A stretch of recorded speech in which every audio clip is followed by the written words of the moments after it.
कंसवध पूरी लीलाओं को हम विस्तार से सुनेंगे। एक एक पेज हम रोज पढ़ेंगे और आपको इसके बारे में बताएंगे। राधे राधे। दशम स्कंद का आरंभ हो रहा है। भागवत का फल दशम स्कंद है। दशम स्कंद में सुखदेव जी मानो आनंद से खिल गए हैं। यह सुखदेव जी के इष्ट देव की कथा है।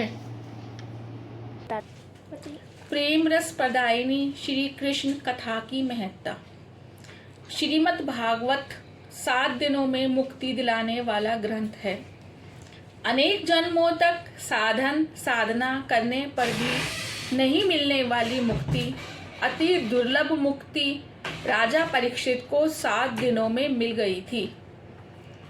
परीक्षित का प्रश्न था, मृत्यु व्यक्ति का क्या कर्तव्य है? सुखदेव जी, यदि यज्ञ करने की आज्ञा देते तो भी 7 दिनों में मुक्ति पाना संभव नहीं था। जीवन के अंतिम श्वास में भी विकार का विचार ना आए, वैसा उपाय करना था। सुखदेव जी ने सोचा कि यदि राजा कृष्ण कथा में तन्मय हो सके तो उसे मुक्ति मिल सकती है। मुक्ति मन को मिलती है, आत्मा को नहीं। कुछ आचार्य मानते हैं कि आत्मा और परमात्मा एक है, तो कुछ आचार्य आत्मा और परमात्मा को भिन्न मानते हैं। वे मानते हैं कि आत्मा अंश है और परमात्मा अंशी। शंकर स्वामी का सिद्धांत इस प्रकार है, जीव और ईश्वर एक हैं। यह जो भेद दिखाई देता है वह अज्ञान के कारण दिखता है। भेद औपाधिक है, उपाधि के कारण भेद का भास होता है, किंतु तत्वता भेद नहीं है। भेद के 2 प्रकार हैं, स्वतः सिद्ध भेद और औपाधिक भेद। घोड़ा और गाय का भेद स्वतः सिद्ध है। ना तो घोड़ा गाय बन सकता है और ना गाय घोड़ा। औपाधिक भेद, जल का वास्तविक स्वरूप शीतलता है। उष्ण जल की उष्णता का कारण उपाधि है। वास्तविकतः तत्वतः आत्मा और परमात्मा, जीव और ईश्वर एक ही हैं। जो भेद दिखता है वह औपाधिक है।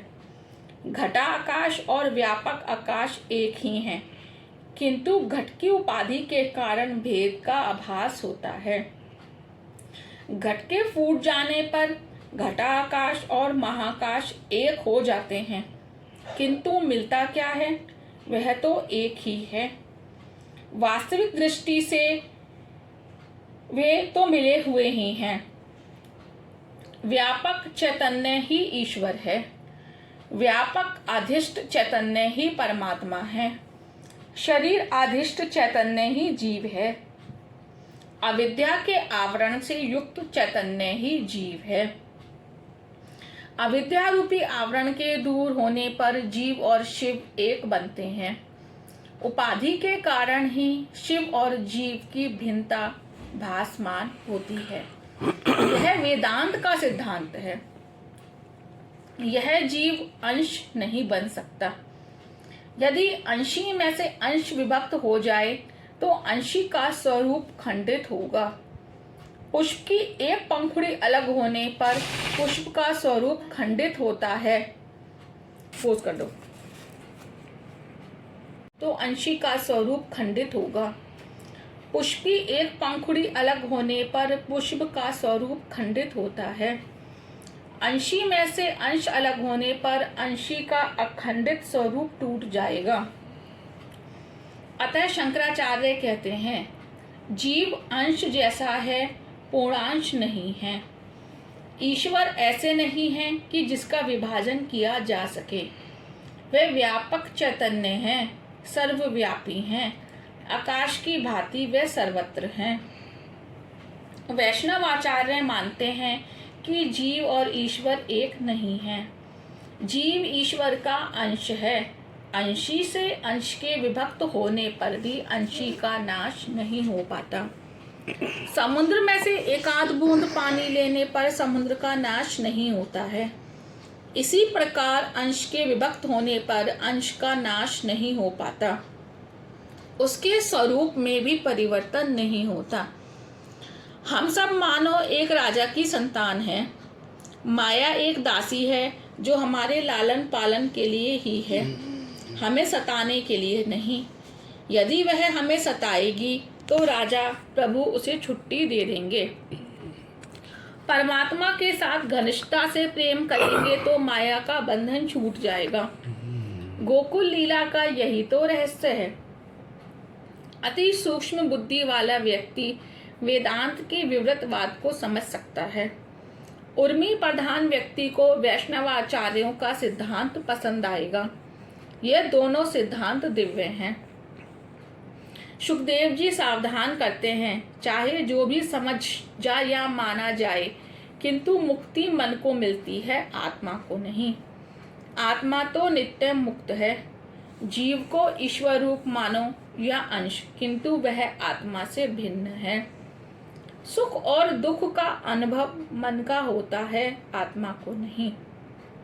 फिर भी आत्मा पर उसका आरोप किया जाता है। परीक्षित को मात्र 7 ही दिनों में मुक्ति प्राप्त करानी है।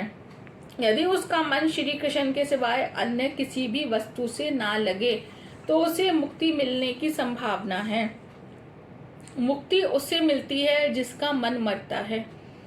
पूर्व जन्म का शरीर चाहे मर गया हो, किंतु पूर्व जन्म का मन लेकर जीवात्मा इस जन्म में आई है। मन को किसी भी प्रकार मारना ही है। थोड़े से पानी में मछली ना तो बराबर जी सकती है और ना ही मर सकती है। मन यदि सांसारिक विषयों का चिंतन छोड़ दे तो वह ईश्वर में लीन हो सकता है। कृष्ण कथा का आकर्षण मन को ईश्वर में लीन कर सकता है। मन को संसार के विषयों की ओर से हटाकर श्री कृष्ण लीला में लगा दो।